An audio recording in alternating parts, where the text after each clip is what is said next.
Olá, o meu nome é Daniel, estou aqui para gravar mais um Podercast, o de número 4, onde falaremos de zumbi, um pouco de sua história, mas não é zumbi dos Palmares não, também entra no meio, é zumbi mesmo, aquele cara que vem do túmulo para comer o seu cérebro, esse aí que nós vamos falar hoje. O porquê desse tema, cara, é porque também a gente já fez um programa em vídeo do Isso é Games número 2, com o game Dead Island. Você pode assistir lá, já está disponível no canal do YouTube do Isso é o Poder. Também vai estar aqui na descrição do vídeo o link para você assistir. Então vamos começar lembrando novamente que qualquer referência ou link interessante vai estar na descrição deste vídeo. Então boa audição aí para você, e qualquer coisa visite a descrição do vídeo. Cara, nós vamos entrar fundo agora na questão do estudo dos zumbis, e é interessante porque até fazer esse estudo eu não fazia ideia de nada de zumbi, cara, só mesmo o que eu vi nos games e filmes. Então aqui a gente vai dar uma pincelada legal na história do zumbi, e isso começa, cara, longe, cara, uns 82 anos atrás, onde surge a ideia do que seria o zumbi. E ela é uma concepção bem simples, é aquela tradicional, ou seja, a pessoa morre, é sepultada e depois ela é reanimada, desenterrada do seu túmulo, e ela é reanimada por meios desconhecidos, pode ser qualquer coisa, ou um raio que caiu lá na tumba dela e ela sai naquela mãozinha tradicional que brota da terra, tá ligado? Tchá! Ou se não, um cientista maluco que vai lá e arranca ele da tumba dele lá e faz alguma parada muito louca e ele começa a se reanimar. Porém, não volta, ele mesmo que é um morto que ficou vivo, ele não volta mais como um ser humano comum. E o que acontece é a tal fome, mano, eu quero o cérebro, I want brains. E ele vai atrás do ser humano normal, de você que tá lá de boa, dormindo, aí de repente alguém bate na porta Então esse é o esquema tradicional do zumbi, a visão inicial de como surgiu o zumbi. Na verdade, não, isso daí ainda não é, mas agora nesse período que nós estamos falando então vai entendendo por períodos, porque a gente vai pegar desde 1932, quando é onde eu começo a ter relatos aqui de atividade zumbi, essas paradas, na pesquisa que eu fiz. Então vamos dando sequência aí. Para que a gente tivesse toda essa questão dos zumbis hoje em dia, teria que ter nascido de alguma coisa muito concreta esse termo. Então no país lá caribenho, chamado Haiti, onde tem as culturas antigas de voodoo, onde aqueles caboclos lá ficam espetando a bonequinha. Você já assistiu o desenho do Pica-Pau lá? Voodoo é pra Jacu? Então, é mais ou menos naquele esquema lá, só que na vida real a parada é muito mais agressiva, cara. E era ali que tinha os rituais de você fazer uma pessoa virar um zumbi, que naquela época tinha uma utilidade praticamente de escravizar a pessoa. Ela era submetida a processos tanto religiosos como químicos, e que fariam dela uma espécie de zumbi, uma pessoa sem vontade própria, e mantendo esse ritual em cima dessa pessoa que foi transformada em zumbi. Nós veremos mais à frente como que esse processo se dá. Essa manutenção dessa pessoa num estado zumbi faria dela um escravo, ou seja, como ele não teria vontade própria, o dono desse zumbi usaria ele apenas para trabalho braçal, trabalhar o bagulho é louco, mano, o bagulho é muito louco. Aí tá todo mundo falando, zumbi pra cá, zumbi pra lá, zumbi embaixo, zumbi em cima, não sei o que, papapá. E pá, mano, sai um filme de zumbi de 1932. Eu não sei te dizer se esse foi o primeiro filme, né? Mas é velho pra porra, mano. É chamado White Zombie. Vamos falar aqui, zumbi branco, mano. E que começa a jogar pro público a questão do zumbi. Então a parada vai começando a ganhar proporções. A globalização do zumbi tá começando. Então, neste filme, Neil e Madeleine são um jovem casal apaixonado que viaja até o Haiti para visitar Belmont, um amigo que conheceram num trem e que ofereceu sua mansão para a realização do matrimônio. Mal sabem eles, né, que Belmont ele está apaixonado por Madeleine e que resolveu pedir ajuda para conquistar a garota de Legendary, um feiticeiro que revive os mortos para ter mão de obra em sua fábrica. Vocês veem aqui então que pela época este filme aqui puxa bem o que era falado sobre o termo zumbi, entendeu? Então ele espelha nas teorias que estão sendo divulgadas sobre o zumbi e não foge muito disso, diferente do zumbi atual de hoje que a gente tem. Então, Legendary, usando de um cachecol de Madeleine, né, faz um feitiço voodoo, matando ela, né, e trazendo-a de volta dos mortos para os braços de Belmont. O problema é que ela volta como uma zumbi, o zumbi branco do título, né, no caso, uma zumbi branca, incapaz de sorrir, chorar ou demonstrar qualquer sentimento. Enquanto isso, Neil se transformou num bêbado, cara, amargurado. E quando descobre que sua amada pode estar viva, se volta contra Belmont e Legendary. A palavra zumbi que a gente usa hoje em dia também veio dessas regiões aí, onde praticavam esses voodoos, porque eles tinham um termo, 3 termos na verdade. Um termo Nzumbi, é um tipo N e escrito zumbi com U mesmo, que significa duende na língua, né? Tinha o termo zombie com O, que também era um outro nome, né, da serpente voodoo Yadambala Vedo, que eu não sei o que é isso, mano, mas faz parte da cultura mitológica lá da galera. E tem o Nzambi, palavra, né, que tem o significado de Deus. Nós estamos indo agora para 1960, mais ou menos, quer dizer, cara, há 54 anos atrás. Ou seja, pode ser que seu pai nem tinha nascido ainda, entendeu?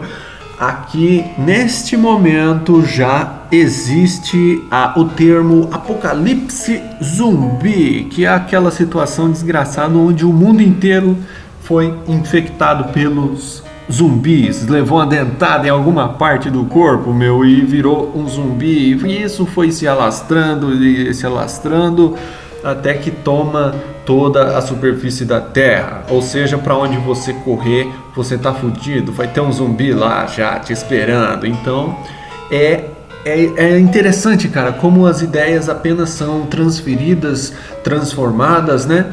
Hoje em dia a gente fala de apocalipse zumbi, mas já é um termo recorrente desde 1960. Então, se naquela época a galera tava com medo disso acontecer, passou uma vida inteira sem ter o gosto de ter participado de um apocalipse zumbi. Não que eu queira isso, mano, sai fora, velho. Não que eu queira, né? Mas a gente já tem que pensar nisso. Vai que é a nossa geração que vai participar do apocalipse zumbi. Aí desgraçou mesmo. Você já tem que pensar como que você vai atuar nessa bodega. Ainda mais se você ficar sozinho numa casa. Aí eu tenho que ir pra alguma loja de Tramontina, velho, e pegar o máximo que eu puder desse negócio. Umas motosserra também e fazer umas barricadas lá. E ficar molando esse negócio lá, passando na chaia. E quando vinha a desgrama do zumbi, mano, é só da Tramontina pra cima, né, velho? E beleza, livre, mano. É complicado. Dá pra viver mais um tempinho, mas é complicado mesmo pensar num momento desse, cara. Você já deve ter ouvido falar daquelas pessoas que estão aguardando aí o fim do mundo, né? E você até viu nos jornais ultimamente notícias parecidas com isso daí. E aí o que eu te digo? Existem pessoas que também estão esperando o apocalipse zumbi chegar. Rapaz, o bagulho é meio. Mas é bem provável que aconteça, né? É meio esquisito, talvez, que possa acontecer, mas não é impossível, não, velho, se você pensar bem. Vamos voltar a falar de cinema aqui, de filmes, né?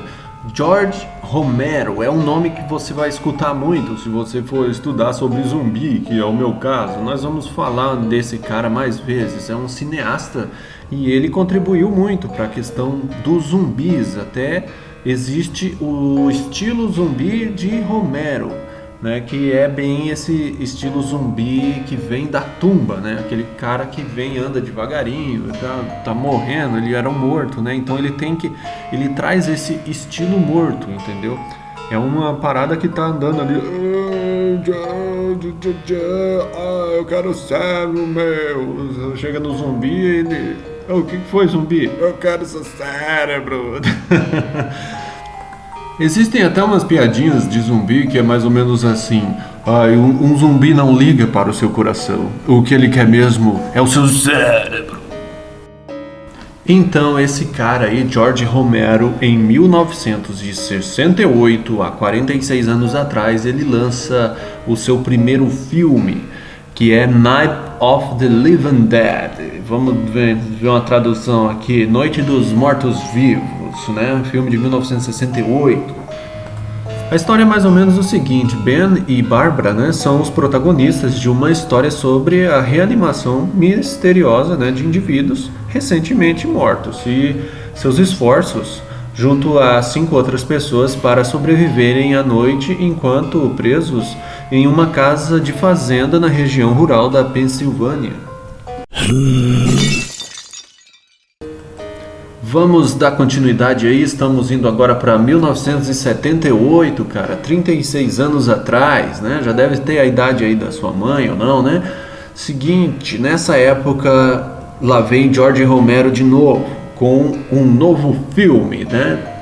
Dawn of the Dead, Madrugada dos Mortos. Acho que você já viu isso por aí, mano. Acontece o seguinte: quando o planeta é tomado por uma horda interminável de mortos-vivos, os últimos sobreviventes da cidade se refugiam em um shopping center, né, acreditando na possibilidade de permanecer vivos e escondidos ali. Mas a situação se complica, começa a faltar munição e alimento e os temidos zumbis começam a invadir o caralho do lugar, cara, os colocando em uma situação crítica e poucas chances de saírem vivos. Certo, vamos dar uma esquecidinha na questão da ficção dos filmes de George Romero, depois a gente volta com os outros filmes dele, mas vamos para 34 anos atrás agora, em 1980, cara. O que acontece? Clavius Narcisse, esse cara, ele foi um zumbi do esquema voodoo mesmo, entendeu? O que aconteceu? O irmão dele, esse cara aí, ele recebeu umas terras no nome dele, uma herança, não sei, e o irmão dele, né, a ganância humana, o que aconteceu? Vendeu ele para um fazendeiro, e esse fazendeiro aí, o que aconteceu? Ele fez o cara, sei lá, velho, contratou um voodoozeiro lá, o Boco. Na verdade, o nome do cara que faz voodoo lá se chama Boco. Boco é para homem, para mulher é um outro nome, eu não me recordo. Fez a zumbificação desse cara e ele passou a trabalhar para esse fazendeiro, né? E o que acontece? Depois de um tempo, ele aparece de novo, rondando lá a região onde ele morava.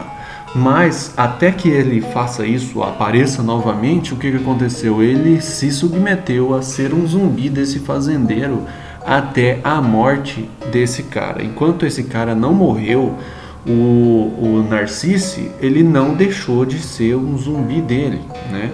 Ou seja, aí que entra a questão religiosa da parada, ou seja, o que não fez ele fugir, mesmo ele tendo pensado em fugir várias vezes dessa fazenda e voltar para o lar dele, foi essa questão de eu sou um zumbi deste cara. Eu não posso, ele é o meu amo, entendeu? É uma parada mais ou menos assim que aconteceu.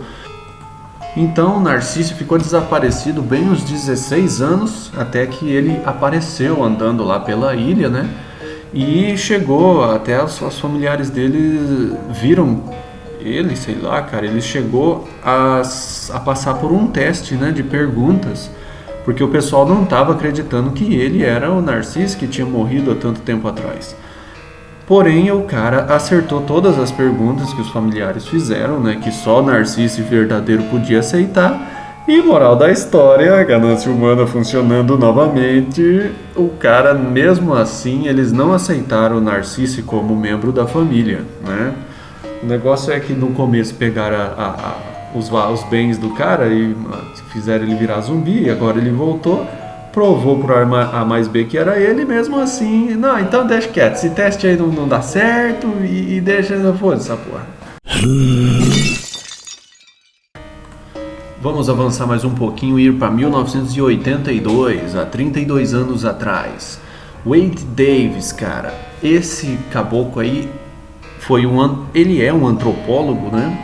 Ele viajou pro Haiti nessa época e ficou lá fazendo uns estudos nessa questão dos zumbis, né? Fez várias investigações, inclusive a história que eu acabei de contar de Narcisse ficou popular graças a Wade Davis, que propagou ela para o mundo inteiro. Esse cara teve até um daqueles programas de reportagem lá, então devia só falar de zumbi, esse maldito.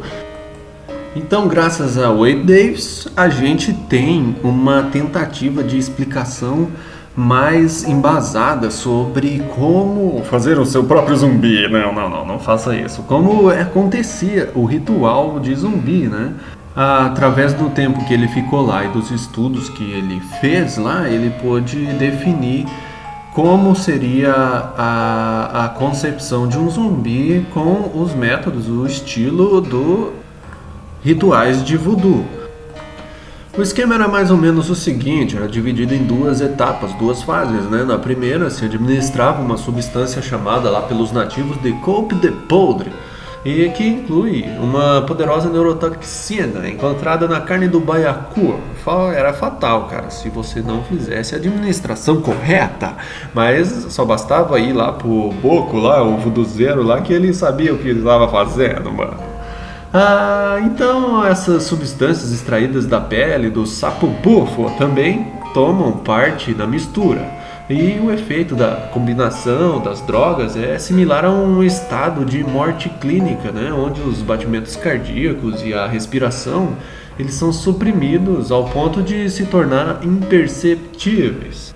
A pessoa sendo zumbificada é então literalmente enterrada como se morta ela estivesse, incluindo com cerimônia fúnebre e tudo, e posteriormente é desenterrada num prazo que não seja maior do que 8 horas, né? Senão você mata de verdade essa porra.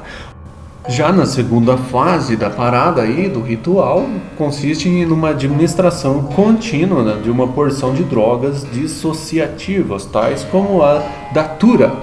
Tais drogas, elas induzem um estado de confusão mental e desconexão com a realidade, destroem todas as suas memórias recentes, a percepção temporal, fazendo os zumbis ficarem inteiramente sujeitos às vontades do Bokor, que no caso do Narcisse lá em cima, o fazendeiro que pegou ele como zumbi teve que ficar ministrando essas paradas pra ele sempre, pra ele não perder o zumbinator dele, tá ligado?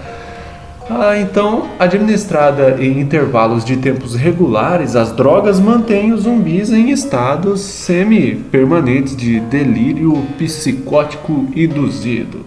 E aqui entra também a crença desse povo, que ajuda muito no poder do Bokor em cima deles, entendeu? Então eles obedecem, né? Porque aquilo tá na essência deles também. E aí vem o uso do zumbi, que era mesmo praticamente de escravidão, da pessoa trabalhar sem reclamar de um robô que você não precisa pagar para fazer lá as suas plantações de cana-de-açúcar. Outro fato interessante que também tem o tema zumbi no meio é o lançamento do 6º álbum de Michael Jackson, chamado Thriller. E aí você já sabe a música que eu tô falando, mano. Então é o seguinte, né? Teve um clipe musical, Michael Jackson começa praticamente, ele lança essa questão das pessoas, dos cantores fazerem mini-filmes nos seus clipes, né? Porque até então os clipes musicais da época era aquele cara segurando aquele tecladinho que você tipo uma guitarra que você põe no seu pescoço, a bateria era a bandinha mesmo tocando. Esse era mais ou menos a pegada dos clipes da época, né? Então com Thriller, Michael Jackson lança vários clipes interessantes, como Billie Jeans, como o próprio Thriller, né? A Smooth Criminal, com enredos, né, narrativos e tudo mais, muito interessante. E Thriller ganha uma fama extraordinária, cara, por causa também da música, né, uma música muito boa, e também pela questão dessa diferenciação da questão dos mini-filmezinhos nos clipes. Então a gente vai ver no decorrer dos anos aí que este álbum Thriller vai ganhar vários prêmios, né? Estamos indo agora para o ano de 1985, aproximadamente 29 anos atrás, é o ano do lançamento do primeiro livro de Wade Davis, A Serpente e o Arco-Íris. Através desses livros que a gente foi tendo aqueles conteúdos que eu já falei anteriormente, sobre a zombificação, tal, essas coisas assim, famosas pela voz de Wade Davis. Aqui neste ano também temos outras coisas interessantes, que vem Romero novamente, George Romero, para trazer o filme Day of Dead, Dia dos Mortos. Nesse filme, os zumbis eles dominaram os Estados Unidos, exceto por um pequeno grupo de cientistas e oficiais militares que residem em uma base subterrânea no município da Flórida. Os cientistas andam usando os mortos-vivos em experimentos malignos, muito deles longe dos olhos dos militares. Finalmente, a milícia descobre que um de seus homens foi usado nos experimentos, banindo os mesmos para uma caverna que abriga os mortos-vivos. Infortunadamente, os zumbis terrestres descobrem o caminho até a base militar. Estamos em 1988, Wade Davis novamente lança mais um livro chamado Passage of Darkness, Passagem para a Escuridão, e nesse material ele investiga de os zumbis serem pessoas colocadas em um estado de transe e catalepsia por meio de um veneno, que é mais ou menos o que a gente já vinha falando antes, que também são fontes de Davis, né? Porém eu situei elas no período de ano que elas aconteceram ou que ele diz que aconteceram. O que Davis concluiu com esse material dele, com esse livro, foi de que os sacerdotes usavam um pó à base de uma neurotoxina, né, substância danosa ao sistema nervoso, encontrada em peixes como o baiacu. Mesmo com todas essas informações, o impacto que teve na comunidade científica foi de rejeição ao livro de Wade Davis. Voltando a falar da palavra zumbi e seus significados como Deus, ou duende, ou espírito ancestral, aqui entra talvez uma explicação do porquê que o Zumbi dos Palmares foi chamado de zumbi, mano, é conhecido como zumbi, por causa dessa visão divina dessa pessoa, né, que está, sei lá, libertando, trazendo a liberdade para os escravos. Tá, vamos falar agora um pouco de jogo também, né? 1989, não faz muito tempo, cara, uns 25 anos atrás, é lançado um jogo lá no Japão chamado Sweet Home, que foi baseado em um filme de lá mesmo, que também tem esse mesmo nome e foi baseado mesmo, o jogo é do filme, com os personagens do filme e tudo mais. A desenvolvedora do game é a Capcom e também ele é desenvolvido para Famicom 8 bits. É importante falar desse jogo, o Sweet Home, porque ele antecede o game Resident Evil, que virá anos depois. O esquema de jogo de Sweet Home é na pegada do RPG, lembra de Final Fantasy para Super Nintendo. Então, era assim, Você tem uma visão de cima dos personagens, conforme vai se deslocando pelo ambiente de jogo, batalhas vão aparecendo aleatoriamente e te levam para a tela de batalha clássica de um jogo de RPG. Lembre-se disso, cara, Sweet Home começa com os personagens correndo para uma mansão. Nós vamos ver isso também em Resident Evil, na sua abertura. Quando você abre uma porta em Sweet Home, a cena muda para um close nessa porta e você a vê abrindo. Recurso que foi adaptado para Resident Evil. E eu acredito que foi muito conveniente, né? Pois serviu como load para a próxima fase. Vocês podem entender mais desse jogo assistindo um vídeo do Juninho Rockman do Baú Old Gamer, que eu assisti enquanto eu estava estudando. Basta acessar o link que eu vou deixar na descrição desse vídeo. Outro game muito importante que traria boa influência para Resident Evil é Alone in the Dark, é um jogo de 1992, 22 anos atrás que saiu esse game. Ele traria também, além de referências para a Resident Evil, ele traria muitos elementos também para os jogos de horror. Ele foi considerado o pai dos jogos de horror. É dado a ele o mérito de que Resident Evil e o outro game como Silent Hill tenham surgido apenas graças pelo fato de se influenciarem em Alone in the Dark. O jogo fez tanto sucesso que teve outras 2 continuações. Ele chegou até a virar um filme. Estamos agora em 1996, é lançamento do Resident Evil, que estamos tanto falando. 7 anos depois que lançou Sweet Home, é lançado agora Resident Evil. Antes disso também a gente falou do lançamento de Alone in the Dark, então aí já vem um chão de influência para Resident Evil. Esse game tem influenciação direta dos filmes de George Romero, trouxe bastante elementos de Sweet Home, que foi um jogo produzido pela própria Capcom. Resident Evil também é produzido pela Capcom. Inclusive o produtor Shinji Mikami, ele também é produtor do game Sweet Home. Resident Evil também tem a influência de Alone in the Dark, como falamos anteriormente. O jogo, vocês vão se lembrar, começa com os personagens fugindo de cachorros, né, zumbizados, e eles refugiam-se em uma mansão. Para o primeiro Resident Evil, os personagens principais é Chris Redfield e Jill Valentine. Depois, em Resident Evil 2, aparecem os personagens Leon Scott Kennedy e Claire Redfield. Eu particularmente conheço mais esses 2 personagens porque eu comecei a jogar Resident Evil 2. Cara, era difícil porque eu tava numa fazenda e tinha um PlayStation 1 emprestado lá, e o único jogo mais legal que tinha era Resident Evil. Tinha os outros games lá, mas eram muito ruins, cara, muito mal feito.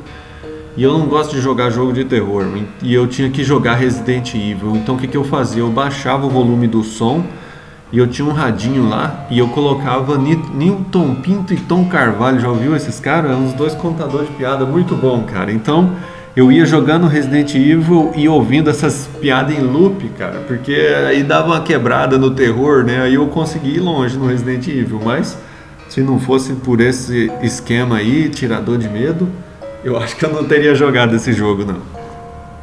Vamos agora aqui para 1998. Aqui acontece o lançamento de Resident Evil 2. Em 1999, um ano depois, acontece o lançamento de Resident Evil 3 Nemesis. Em 2001, o álbum de Michael Jackson, Thriller, que nós falamos lá atrás, que é famoso mesmo, e vai aparecer depois novamente, ele é relançado, um especial, né, e com entrevistas em áudio. Agora, em 2002, o cenário do zumbi começa a dar uma mudada, ter umas ideias novas. Ou seja, tanto tempo a gente só com aquele zumbi que levanta da tumba e vem devagarzinho atrás de você, você pode sair correndo, mano. Se nem outro zumbi te cercar pela frente, né, você escapa dele, dá um pé no peito dele, ele cai, não sei como essa praga vai levantar de novo do chão. Você escapa. É lançado um filme que em inglês é 28 Days Later.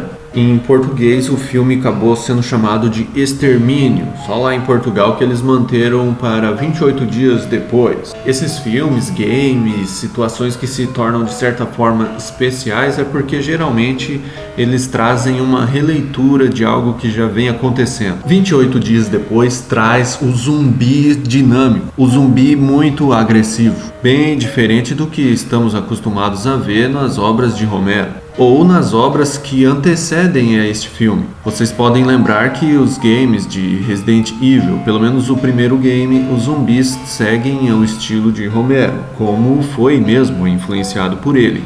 Até que surge este filme de baixo orçamento, com uma nova proposta para o zumbi. O vírus não provém de um voodoo ou de uma situação de pós-morte. A pessoa está viva mesmo e ela é infectada enquanto viva. E imediatamente ela já se torna um hospedeiro do vírus com fome de achar outra pessoa para transmiti-lo.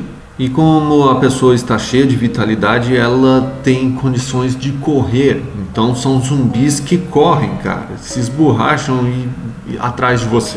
O filme é muito interessante, ele foi de baixo orçamento, mas ele lucrou 10 vezes o valor dele. Eu recomendo assistir, eu assisti e gostei muito. Depois, em 2007, esse filme tem uma continuação chamada 28 Semanas Depois, 28 Weeks Later. Deve ser assim que se pronuncia. Estamos agora em 2004, 10 anos atrás. Lembram de um filme de Romero, Dawn of the Dead, traduzido aqui no Brasil como Madrugada dos Mortos, de 1978. Ele vai ganhar um remake que é dirigido por Zack Snyder. Este remake foi produzido nos Estados Unidos e no Canadá. E ele é como no original, né? Ele retrata um grupo de sobreviventes humanos vivendo em um shopping center, cercado por hordas de mortos-vivos, cara. Eu assisti e também gostei bastante. Eu recomendo que você assista, também é interessante. Em 2005 nós temos mais um lançamento de filme de George Romero, chamado Land of the Dead. Os mortos-vivos acabaram por controlar todo o planeta. É uma parada de apocalipse zumbi, né? Alguns dos poucos humanos que conseguiram sobreviver vivem agora numa cidade cercada por muros, que impedem a invasão e carnificina por parte dos mortos-vivos. Enquanto as ruas da cidade são dominadas pelo caos e destruição, com seus moradores entregues aos seus vícios, os mais ricos vivem isolados e distantes nos seus prédios muito bem protegidos. São coisas assim que podem realmente acontecer no apocalipse zumbi mesmo. E eles são todos controlados pelo milionário Kaufman. A cidade é protegida por soldados e periodicamente o blindado, que foi chamado Juízo Final dos Mortos, sai em excursões para obtenção de suprimentos em cidades próximas. O problema começa quando, a certa altura, os mortos-vivos, antes completamente idiotas, né, começam a se organizar e adquirir inteligência, tornando-se uma séria ameaça às frágeis defesas da cidade. Muito interessante esse filme, cara. A maioria dos filmes aqui eu não assisti, descobri eles agora graças a esses estudos e já pus na minha lista, vou ter que dar um jeito de assistir todos esses filmes. Também nesse ano a gente tem mais um lançamento de Resident Evil 4. Eu até tentei jogar, cara, eu vou te falar, mas é foda, hein? Ah, não dá não, hein?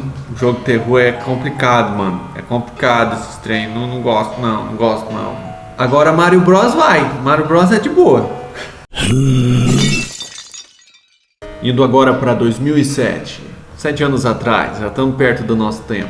Mais um lançamento de filme de George Romero, Diário da Morte. Um grupo de jovens estudantes de cinema deparam-se com verdadeiros zumbis enquanto filmam seu próprio filme de terror. Ah, aí é complicado, hein? Deve ter uma cena lá que o cara lá, vai lá zumbi, come o fulaninho lá. E aí o cara dá o pescoço, o zumbi tira até as tripas do cara pelo pescoço. Aí o outro, você fez uma boa atuação, parabéns, cara, vou te aumentar seu salário. Levanta aí, pega o seu dinheiro aqui, moço, faz alguma coisa. Ano de 2008, vamos falar de Thriller, o álbum do Michael Jackson de novo, cara. Ele é relançado nesse ano aqui como Thriller 25. Trouxe 2 novas capas, remixes com artistas contemporâneos, uma canção inédita e um DVD, que incluía curtas-metragens do álbum de apresentação de Billie Jean durante o evento da Motown. O disco também foi incluído no National Recording Registry da Biblioteca do Congresso dos Estados Unidos, que lista gravações significativas e vídeos musicais que tenham sido únicos e importantes para a cultura do mundo. 2009, lançamento de mais um game da série Resident Evil 5. Esse eu joguei, gostei muito. Joguei ele por causa que ele tem a opção de cooperativo. E se você tá jogando com um colega seu, você não tá sozinho no meio da putaria. É 2 sofrendo junto, aí é mais prático. Outra coisa que dá pra gente levantar aqui é que a essa altura do campeonato, as origens dos zumbis são muito diversas. Se antigamente ele só era aquele zumbi que era reanimado pelo voodoo, hoje em dia você tem muitos outros modos de conseguir um zumbi. Em Resident Evil, o zumbi ele é gerado através de um vírus que é injetado na pessoa e pá, na mesma hora ela vira um zumbi até alguma forma muito grotesca. No filme do Extermínio, que na verdade é o dos 28 dias depois lá, também é um vírus que vem do macaco lá. Já não basta a AIDS, né? Existe um outro filme também que é Hack.